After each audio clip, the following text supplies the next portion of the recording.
ಪ್ರಧಾನಿ ನರೇಂದ್ರ ಮೋದಿ ಅವರು ಬೆಂಗಳೂರಿಗೆ ಬಂದಂತಹ ಸಂದರ್ಭದಲ್ಲಿ ಮೋದಿ ಸಾಗುವಂತಹ ಮಾರ್ಗದಲ್ಲಿ ಸ್ಫೋಟಕ ವಸ್ತು ಪತ್ತೆಯಾಗಿತ್ತು. ಈ ಒಂದು ವಿಚಾರ ಇಡೀ ರಾಷ್ಟ್ರ ಮಟ್ಟದಲ್ಲಿ ಸುದ್ದಿ ಆಗತ್ತೆ. ಎಫ್ಎಸ್ಎಲ್ ಎಂಟ್ರಿ ಆಗತ್ತೆ, ಕೇಂದ್ರ ತನಿಖಾ ದಳ ಎಂಟ್ರಿ ಆಗತ್ತೆ. ಈಗ ಪೊಲೀಸರ ತನಿಖೆ ವೇಳೆ ಹಲವು ವಿಷಯಗಳು ಬೆಳಕಿಗೆ ಬಂದಿದೆ.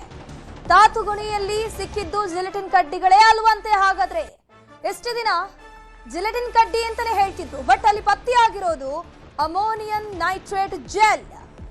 ಎಫ್ಎಸ್ಎಲ್ ಪರಿಶೀಲನೆಗೆ ಅಂತ ಹೇಳ್ಕೊಂಡು ಜಿಲೆಟಿನ್ ಕಡ್ಡಿ ಅಂತ ಹೇಳ್ತಿದ್ರಲ್ಲ, ಅದನ್ನ ಕಳಿಸ್ಕೊಟ್ಟಿದ್ರು. ಬಟ್ ಪರಿಶೀಲನೆ ವೇಳೆಯಲ್ಲಿ ಅದು ಜಿಲೆಟಿನ್ ಕಡ್ಡಿ ಅಲ್ಲ ಅನ್ನೋದು ಗೊತ್ತಾಗಿದೆ. ಇದು ಕೂಡ ಕ್ವಾರಿಗಳಲ್ಲಿ ಬಳಕೆ ಆಗುತ್ತೆ. ಅಂದ್ರೆ ಅಮೋನಿಯಂ ನೈಟ್ರೇಟ್ ಜೆಲ್ ಏನಿದೆ, ಇದು ಕೂಡ ಕ್ವಾರಿಯಲ್ಲಿ ಬಳಕೆ ಮಾಡ್ತಾರೆ. ಡಿಟೋನೇಟರ್ ಇಲ್ಲದ ಕಾರಣ ಸ್ಫೋಟ ಆಗಿರಲಿಲ್ಲ. ಆರೋಪಿಗಳ ಪತ್ತೆಗೆ ಸಿಸಿಟಿವಿಗಳ ಪರಿಶೀಲನೆ ಮಾಡಲಾಗ್ತಾ ಇದೆ. ಟವರ್ ಡಂಪ್ ನಲ್ಲಿ ಅನುಮಾನಾಸ್ಪದರ ಬಗ್ಗೆ ಮಾಹಿತಿಯನ್ನ ಕಲೆ ಹಾಕಲಾಗ್ತಾ ಇದೆ. ಆ ಸಂದರ್ಭದಲ್ಲಿ ಆ ಟವರ್ ಲೊಕೇಶನ್ ಅಲ್ಲಿ ಯಾರೆಲ್ಲ ಇದ್ರು ಅನ್ನುವಂಥದ್ರ ಬಗ್ಗೆ ಕೂಡ ತನಿಖೆ ನಡೆಸಲಾಗ್ತಾ ಇದೆ. ಟವರ್ ಡಂಪ್ ಅನ್ನ ಎತ್ತಿದ್ದಾರೆ ಪೊಲೀಸರು ಈಗಾಗಲೇ. ಸೊ ಅಲ್ಲಿ ಯಾರೆಲ್ಲ ಅನುಮಾನಾಸ್ಪದ ವ್ಯಕ್ತಿಗಳು ಆ ಸಂದರ್ಭದಲ್ಲಿ ಆ ಒಂದು ಟವರ್ನ ಅಂಡರ್ ಅಲ್ಲಿ ಇದ್ರು ನೋಡಿ, ಅವರ ಬಗ್ಗೆ ಪರಿಶೀಲನೆ ಮಾಡಲಾಗುತ್ತೆ. ಸೊ ಈಗ ಅದು ಅಮೋನಿಯಂ ನೈಟ್ರೇಟ್ ಜೆಲ್ ಅನ್ನುವಂಥದ್ದು ಗೊತ್ತಾಗಿದೆ. ಎಷ್ಟು ದಿನ ಎಲ್ಲರೂ ಕೂಡ ಜಿಲೆಟಿನ್ ಕಡ್ಡಿ ಇತ್ತು ಅಂತ ಹೇಳಿದ್ರು. ಬಟ್ ಅದಕ್ಕೊಂದು ಪಕ್ಕಾ ಕ್ಲಾರಿಫಿಕೇಶನ್ ಬೇಕು ಅಂತ ಹೇಳ್ಕೊಂಡು ಎಫ್ಎಸ್ಎಲ್ಗೆ ಕಳಿಸಲಾಗಿತ್ತು. ಬಟ್ ಅದು ಏನಿದೆ ಜಿಲೆಟಿನ್ ಕಡ್ಡಿ ಅಲ್ಲ, ಬದಲಾಗಿ ಅಮೋನಿಯಂ ನೈಟ್ರೇಟ್ ಜೆಲ್ ಅಂತ ದೃಢಪಟ್ಟಿದೆ. ಇದು ಕೂಡ ಸ್ಫೋಟಕ್ಕೆ ಅಂತಾನೆ ಬಳಸುವಂತಹ ಒಂದು ವಸ್ತು. ಇದೇನು ಜಿಲೆಟಿನ್ಗಿಂತ ಕಮ್ಮಿ ಇಲ್ಲ. ಇದನ್ನು ಕೂಡ ಕ್ವಾರಿಗಳಲ್ಲಿ ಬಳಸ್ತಾರೆ, ಬಂಡೆಗಳನ್ನ ಪುಡಿ ಮಾಡುವಂತಹ ಸಲುವಾಗಿ. ಲಕ್ಕಿಲಿ ಅಲ್ಲಿ ಇನ್ನೊಂದು ಡಿವೈಸ್ ಇರಲಿಲ್ಲ, ಹಾಗಾಗಿ ಇದು ಬ್ಲಾಸ್ಟ್ ಆಗಿರ್ಲಿಲ್ಲ. ಸೊ ಹಾಗಾದ್ರೆ ಈ ಅಮೋನಿಯಂ ನೈಟ್ರೇಟ್ ಜೆಲ್ ನಲ್ಲಿ ತಂದು ಹಾಕಿರುವಂತದ್ದು ಯಾರು ಅನ್ನುವಂಥದ್ದಕ್ಕೆ ಉತ್ತರ ಇನ್ನು ಸಿಗಬೇಕಿದೆ.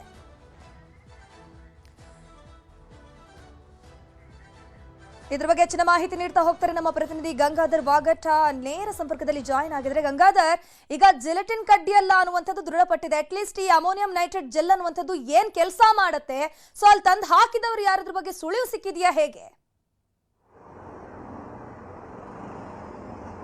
ಧನುಶ್ರೀ ಪೂಜಾರಿ, ಪ್ರಮುಖವಾಗಿ ಜಿಲೆಟಿನ್ ಪತ್ತೆಯಾಗಿರುವಂತಹ ಒಂದು ಪ್ರಕರಣಕ್ಕೆ ಸಂಬಂಧಪಟ್ಟಂತೆ ಕಗ್ಲಿಪುರ ಪೊಲೀಸರಾಗಿರ್ಬೋದು ಮತ್ತು ಸ್ಪೆಷಲ್ ಟೀಮ್ ತನಿಖೆ ಮಾಡಿ ಅಲ್ಲಿ ಸಿಕ್ಕಂತ ಕೆಲ ಸ್ಫೋಟಕ ವಸ್ತುಗಳನ್ನ ಎಫ್ಎಸ್ಎಲ್ಗೆ ಕಳಿಸಲಾಗಿತ್ತು. ಆದ್ರೆ ಈ ಒಂದು ಜಿಲೆಟಿನ್ ಮಾದರಿಯಲ್ಲಿ ಸಂಗ್ರಹ ಮಾಡಿದಂತ 2 ಪ್ಯಾಕೆಟ್ಸ್ ಏನಿತ್ತು, ಅದನ್ನ ಎಫ್ಎಸ್ಎಲ್ ಅಧಿಕಾರಿಗಳು ಪರಿಶೀಲನೆ ಮಾಡಿದ್ದು ಅದು ಜಿಲೆಟಿನ್ ಕಡ್ಡಿ ಅಲ್ಲ, ಅದು ಅಮೋನಿಯಂ ನೈಟ್ರೇಟ್ ಜೆಲ್ ಅನ್ನೋದ್ರ ಬಗ್ಗೆ ಮಾಹಿತಿಯನ್ನ ಕೊಟ್ಟಿದ್ದಾರೆ. ಈ ಅಮೋನಿಯಂ ನೈಟ್ರೇಟ್ ಜೆಲ್ ಅನ್ನೋದನ್ನ ಅಲ್ಲಿ ಕ್ವಾರಿಗಳಲ್ಲಿ ಮತ್ತೆ ಕೆಲವೊಂದು ಬಂಡೆಗಳು ಕಲ್ಲುಗಳನ್ನ ಅದು ಸ್ಫೋಟ ಮಾಡುವಂತ ವಿಚಾರಕ್ಕೆ ಯಾವುದೇ ರೀತಿ ಬೇರೆ ರೀತಿಯ ಪರಿಣಾಮಗಳಾಗದ ರೀತಿಯಲ್ಲಿ ಸುರಕ್ಷತೆ ರೀತಿಯಲ್ಲಿ ಅದು ಬ್ಲಾಸ್ಟ್ ಆಗೋದಕ್ಕೆ ಒಳಗಡೆ ನೀರಿನ ಒಳಗಡೆ ಇದ್ರೂ ಸಹ ಅದು ಸಮಸ್ಯೆ ಆಗದಂತ ರೀತಿಯಲ್ಲಿ ಬಳಸುವಂತಹ ಈ ಅಮೋನಿಯಂ ನೈಟ್ರೇಟ್ ಜೆಲ್ ಅನ್ನ ಅಲ್ಲಿ ಪ್ಯಾಕೆಟ್ ಅನ್ನ ಮಾಡಿ ಸೇಮ್ ಜಿಲೆಟಿನ್ ಕಡ್ಡಿ ಮಾದರಿಯಲ್ಲಿ ತಂದು ಇಡಲಾಗಿತ್ತು ಅನ್ನೋದ್ರ ಬಗ್ಗೆ ಅಧಿಕಾರಿಗಳು ಮಾಹಿತಿ ಕೊಟ್ಟಿರುವಂತದ್ದು. ಆ ಬಗ್ಗೆ ಈಗಾಗಲೇ ಸ್ಪೆಷಲ್ ಟೀಮ್ ಪರಿಶೀಲನೆ ಮಾಡ್ತಾ ಇದ್ದಾರೆ. ಆದ್ರೆ 5-6 ದಿನಗಳು ಕಳೆದಿದೆ ಈ ಒಂದು ಘಟನೆ ಆಗಿ.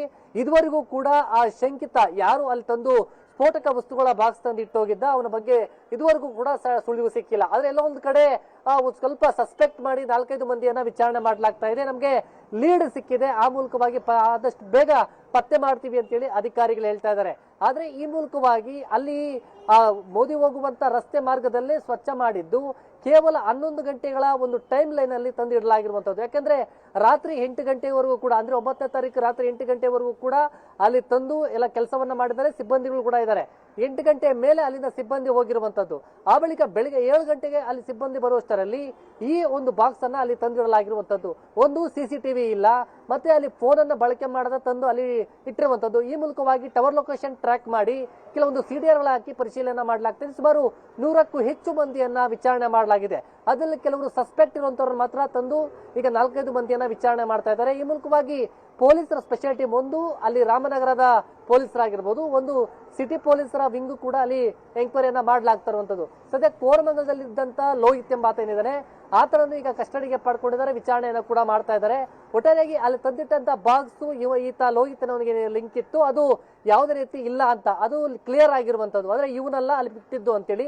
ಆದ್ರೆ ಇಟ್ಟು ಹೋದಂತವನು ಯಾರು, ಯಾವ ಕಾರಣಕ್ಕೆ ಇಟ್ಟಿದ್ದ, ಏನಾದ್ರು ಬೇರೆ ರೀತಿಯ ಉದ್ದೇಶ ಇತ್ತ ಅಂದ್ರೆ ಒಂದಂತೂ ಅಲ್ಲಿ ಸ್ಪಷ್ಟ ಆಗುತ್ತೆ. ಈತ ಅಲ್ಲಿ ಸ್ಫೋಟ ಮಾಡುವಂತ ಉದ್ದೇಶ ಇರಲಿಲ್ಲ, ಕೇವಲ ಒಂದು ಥ್ರೆಟ್ ಅಂದ್ರೆ ಒಂದು ಬೆದರಿಕೆಯ ಸಂದೇಶವನ್ನ ಕಳಿಸುವಂತ ನಿಟ್ಟಿನಲ್ಲಿ ಈ ರೀತಿ ಬಾಕ್ಸ್ ಅನ್ನ ತಂದಿಟ್ಟಿದ್ದ ಅನ್ನೋದು ಅದು ಪ್ರಾಥಮಿಕ ತನಿಖೆ ಒಳಗೆ ಗೊತ್ತಾಗಿದೆ. ಸದ್ಯ ಇನ್ವೆಸ್ಟಿಗೇಷನ್ ಅನ್ನ ನಡೆಸಲಾಗ್ತಾ ಇದೆ. ಮುಂದೆ ಅದರ ಶಂಕಿತನ ಒಂದು ಪತ್ತೆ ಕಾರ್ಯ ನಡೀತಾ ಇರುವಂತದ್ದು. ಪೂಜಾರಿ.